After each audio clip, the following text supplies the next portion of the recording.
Hello student, I am Sunita Jha. हम कर रहे हैं क्लास 7 मैथ्स का चैप्टर 2 फ्रैक्शन एंड डेसिमल और ये हमारे वीडियो का पार्ट 7 है। स्टूडेंट, आज मैं आपको करा रही हूँ एक्सरसाइज 2.2 का क्वेश्चन 4, 5, 6। तो क्वेश्चन 4 से हम स्टार्ट कर देते हैं। क्वेश्चन 4 है विच इज ग्रेटर।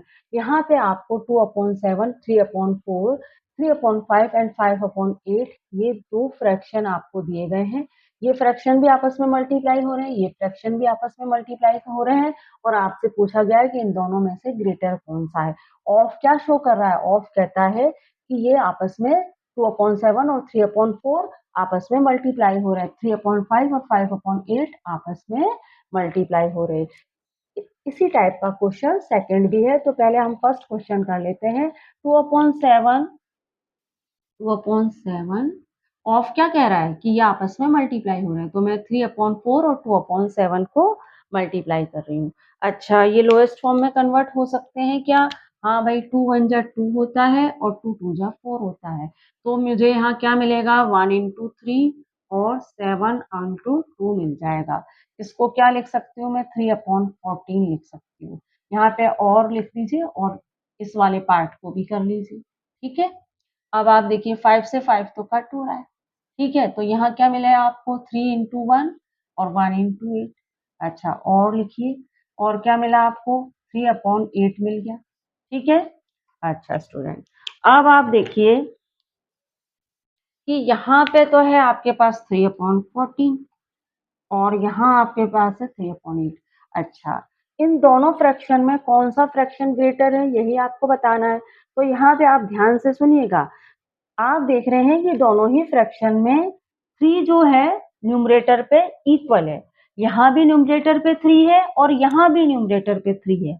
अगर दोनों ही फ्रैक्शन में न्यूमरेटर पे इक्वल नंबर हो तो वही फ्रैक्शन ग्रेटर होता है जो दिखने में लोएस्ट हो। तो यहाँ पे आप देख रहे हैं कि 3/14 के अकॉर्डिंग 3/8 लोएस्ट है, तो हम 3/8 को ग्रेटर मानेंगे क्योंकि इनका न्यूमरेटर सेम है।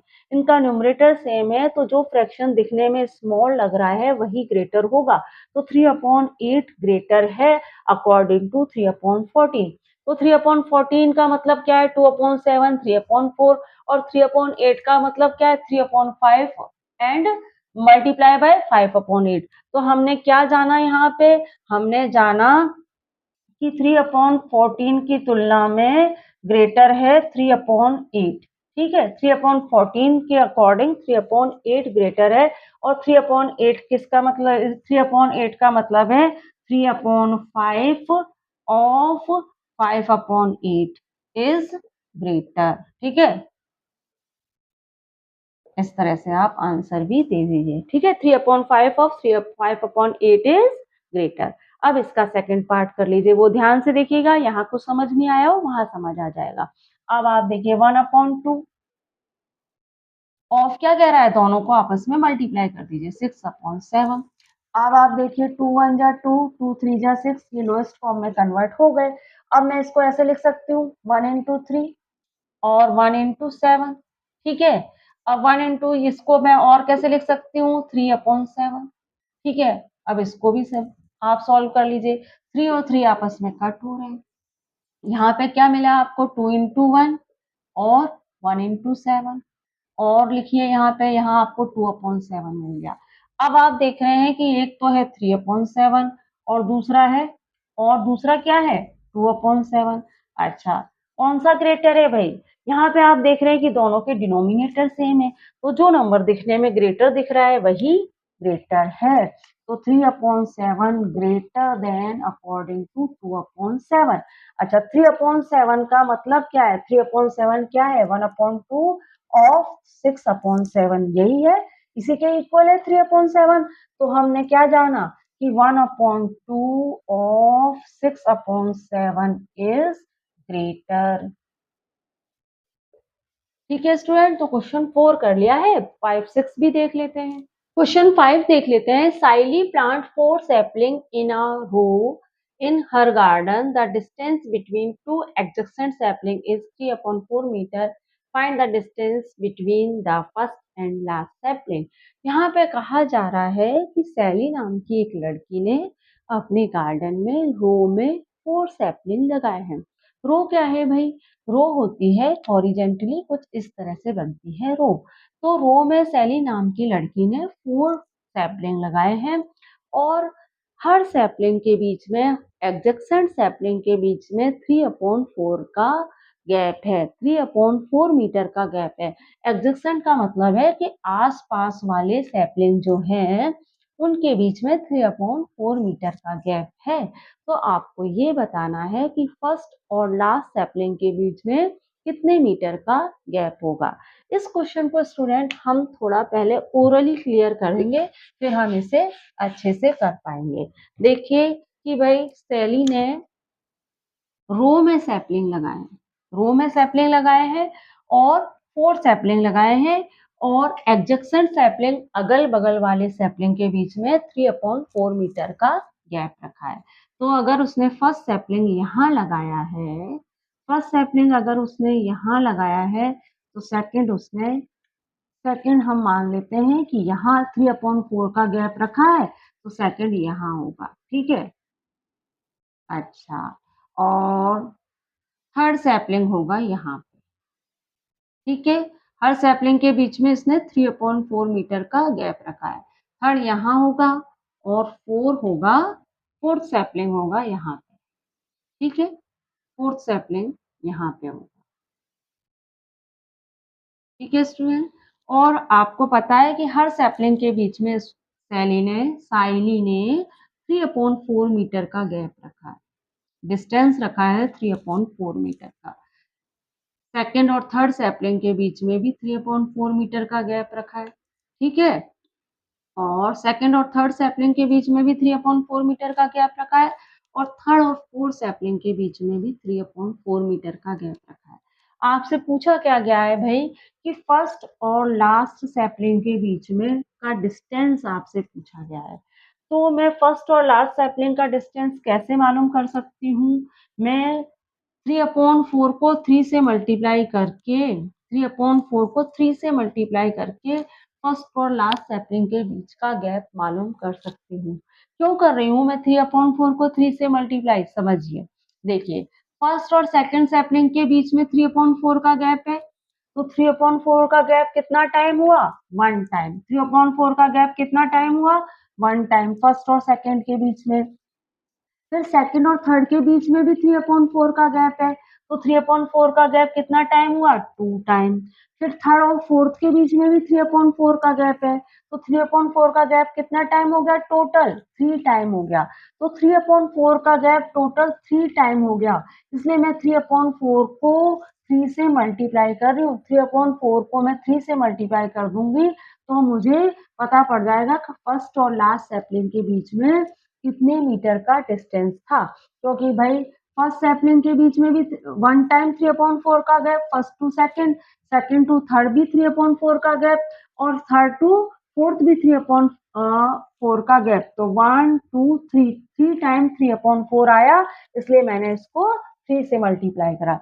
3/4 3 टाइम आया, इसलिए मैंने इसे 3 से मल्टीप्लाई करा। मैं चाहूँ तो 3/4 को 3 टाइम ऐड करके भी आंसर ले सकती हूँ। 3/4 को 3 टाइम ऐड करके भी आंसर ले सकती हूँ। ये भी 3/4, ये भी 3/4, ये भी 3/4, लेकिन हमारे लिए ज्यादा इजी रहेगा 3/4 को 3 से मल्टीप्लाई कर दीजिए, आपको पता पड़ जाएगा फर्स्ट और लास्ट सैपलिंग के बीच में कितने मीटर का गैप रहा। तो उस क्वेश्चन को हम करेंगे कैसे? sapling planted by Sally in a row, number of sapling, number of sapling, number of sapling, number of sapling planted, number of sapling planted, planted by Sally in a row, in a row equal कितना है भाई? 4, ठीक है?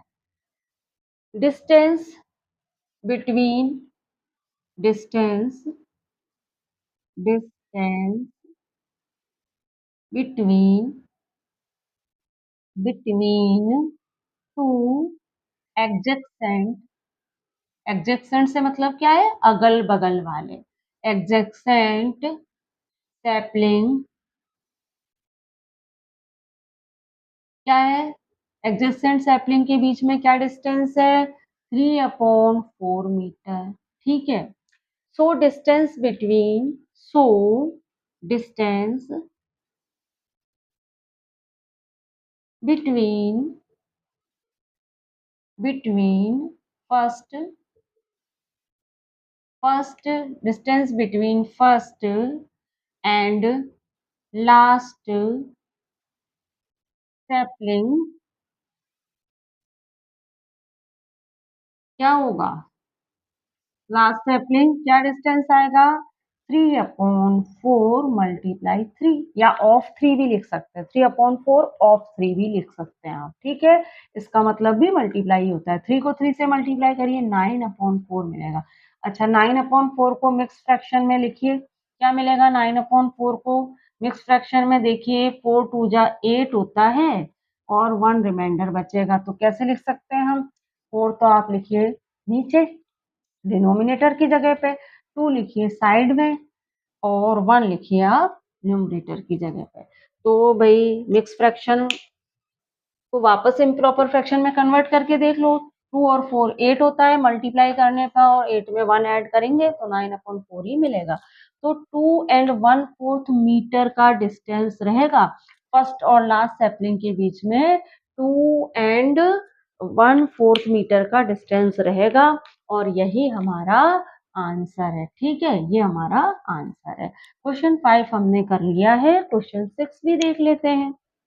Question 6 देख लेते हैं। Lipika read a book for 1 3/4 hour every day. She read entire book in 6 day. How many hour in all were required by her to read the book. यहाँ पे कहा जा रहा है कि लिपिका नाम की एक लड़की है, वह एक बुक को 6 डे में कंप्लीट कर रही है। 6 डे में एक बुक कंप्लीट कर रही है। 1 डे में वह 1 3/4 आवर पढ़ रही है। तो आप बताइए कि 6 डे में बुक को कंप्लीट करने में उसे कितने आवर लगे होंगे, यह आपको इस क्वेश्चन में बताना है। तो देखिए सबसे पहले हम इस क्वेश्चन में गिवन लिख लेते हैं। गिवन क्या क्या है भाई? गिवन देखिए, every day Lipika read a book 1 3/4 hour. सबसे पहले तो आप ये लिखिए कि एवरी डे लिपिका पढ़ रही है। Every day Lipika Lipika read a book 1 3/4 our.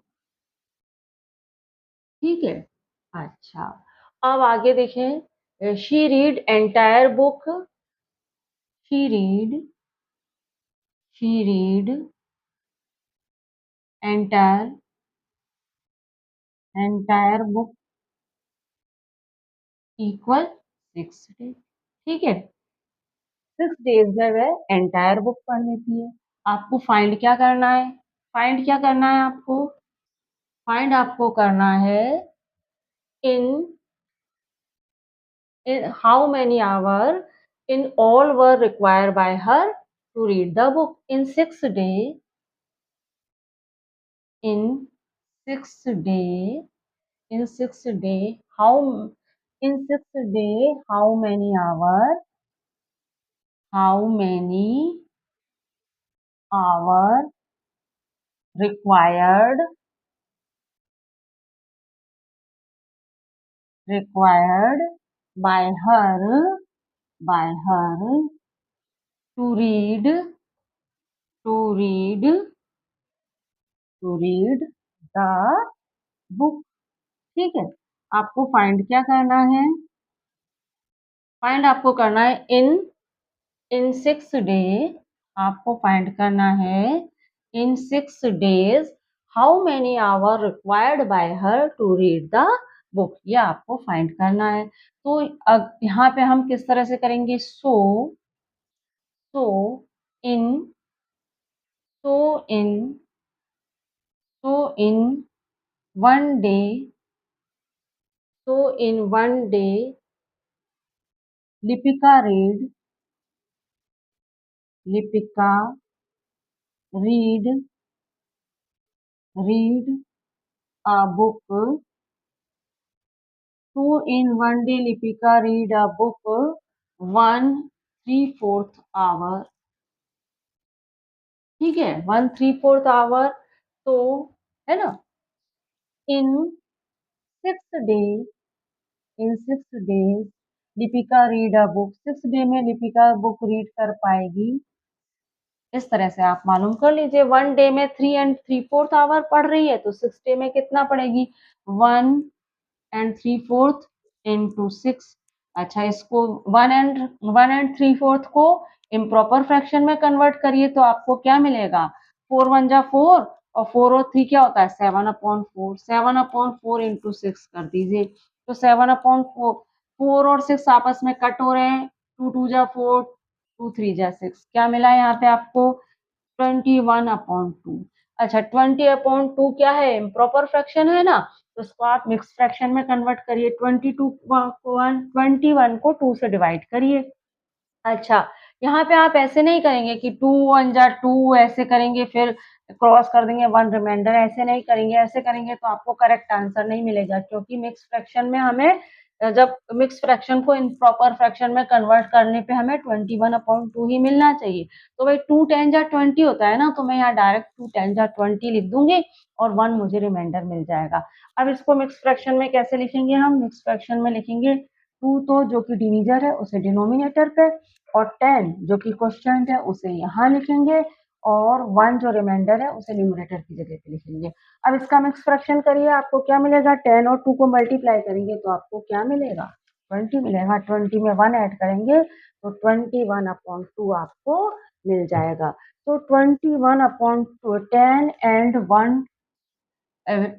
And 1/2 our में यह कंप्लीट कर पाएगी बुक। 10 एंड 1/2 आवर लगेंगे 6 डे में बुक को कंप्लीट करने में। टोटल 6 डे उसको मिले हैं, और 6 डे में बुक कंप्लीट जब करेगी तो कितने आवर लग जाएंगे? 10 एंड 1/2 आवर लग जाएंगे। ये हमारा आंसर है। तो इस तरह से स्टूडेंट, हमने हमारे इस वीडियो में एक्सरसाइज 2.2 का क्वेश्चन 4 5 6 कर लिया है। आई होप वीडियो आपके लिए हेल्पफुल रहा होगा। वीडियो को लाइक शेयर सब्सक्राइब करना मत भूलिएगा। मिलते हैं हमारे नेक्स्ट वीडियो में, वहां मैं आपको एक्सरसाइज 2.2 का क्वेश्चन 7 और 8 करा दूंगी। मिलते हैं नेक्स्ट वीडियो में। Thank you for watching student.